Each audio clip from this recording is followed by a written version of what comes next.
BNP ভুল করে, suffer করি আমরা। বিএনপির জন্য শুভকামনা সবসময় ছিল, এখনো আছে। বিএনপি সম্পর্কে একদিকে খুব কষ্ট হয়, আবার সহানুভূতিও জাগে। বিএনপির ভুল সিদ্ধান্তের সাফার যতটা না বিএনপিকে করতে হয়, তার চেয়ে বেশি সাফার করি আমরা। ৭১-এর জায়গা থেকে ৭২-এর যে বিচ্যুতি ছিল, সেই জায়গাগুলোকে চিহ্নিত করার জন্য অনেকেই কাজ করেছেন। শহীদ প্রেসিডেন্ট জিয়াউর রহমান অবশ্যই তার মধ্যে অন্যতম একজন। সেই ৭২-এর মাধ্যমে ৭১-এর মূল চেতনার যেই বিচ্যুতির জায়গাগুলো ছিল, সেটাই ৫০ বছর ধরে বাংলাদেশে একটা লড়াই সংগ্রামের মধ্য দিয়ে অগ্রসর হয়েছে। ২৪-এর যে গণ অভ্যুত্থান হয়েছে, আমি মনে করি ২৪-এর এই অভ্যুত্থানের মাধ্যমে ৭১-এর মূল চেতনা থেকে বাংলাদেশকে ৭২-এর মাধ্যমে যেই বিচ্যুতিটা ঘটানো হয়েছিল, ২৪-এর বিপ্লব হয়েছে সেই বিচ্যুতিকে সংশোধন করার জন্য। ঠিক যেভাবে ৭১ হয়েছিল ৪৭-এর পরবর্তী বিচ্যুতিকে সংশোধন করার জন্য, ২৪ হয়েছে ৭১-কে সংরক্ষণ করার জন্য, ৭২-এর বিচ্যুতিকে বাংলাদেশ থেকে উৎখাত করার জন্য। বিএনপি সম্পর্কে একদিকে খুব কষ্ট হয়, আবার সহানুভূতিও জাগে। আমি অনলাইনে মানে বক্তব্যে আমাদের স্নেহাস্পদ সরোয়ার তুষারের একটা কথা কোট করতেছি, সম্ভব হ্যাঁ এটাই হবে,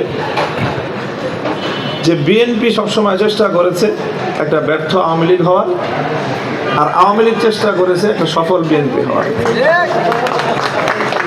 এই জায়গাটাতে ঠিক আছে না এই কথাটা? হ্যাঁ, এটা আমি দীর্ঘদিন ধরেই আমি অনুভব করি, এবং বিএনপির খুব মানে একজন শুভকামী হিসাবে বিএনপির জন্য শুভকামনা সবসময় ছিল, এখনো আছে। আমার বাংলাদেশ যেটা বলছে, বিএনপি তোমরা চোখ তুলে তাকিয়ে দেখো, কান খাড়া করে শুনে রাখো, আগামীর দিনে তোমাদের ভুলে আমরা আর সাফার করব না, আমরা বিকল্প পথ খুঁজে নিচ্ছি।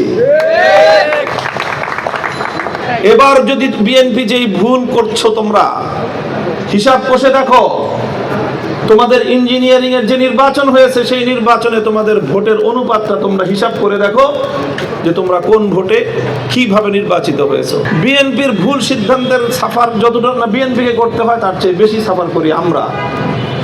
এই জন্য বিএনপির প্রত্যেকটা ভুল আমাদেরকে প্রচন্ডভাবে কষ্ট দেয়।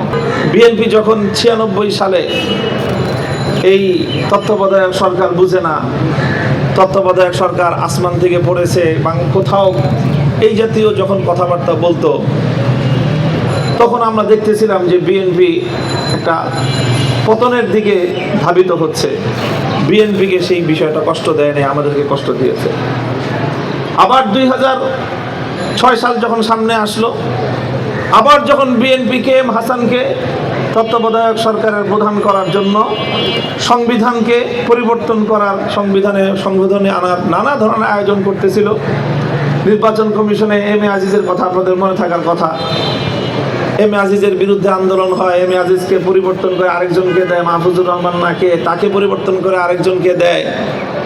আর বিএনপির নেতৃবৃন্দ মিডিয়ার সামনে এসে বিরোধী দলের আন্দোলনকে নিয়ে তামাশা করে, উপহাস করে, আর তাদের এই উপহাস গোটা দেশকে তাদের বিরুদ্ধে ক্ষিপ্ত করে তোলে।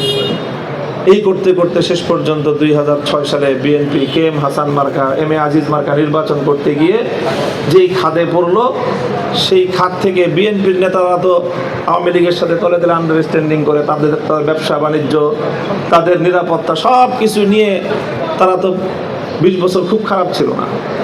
সাফার করতে হয়েছে আমাদেরকে ব্যাপকভাবে, জেলে যেতে হয়েছে আমাদেরকে চরমভাবে।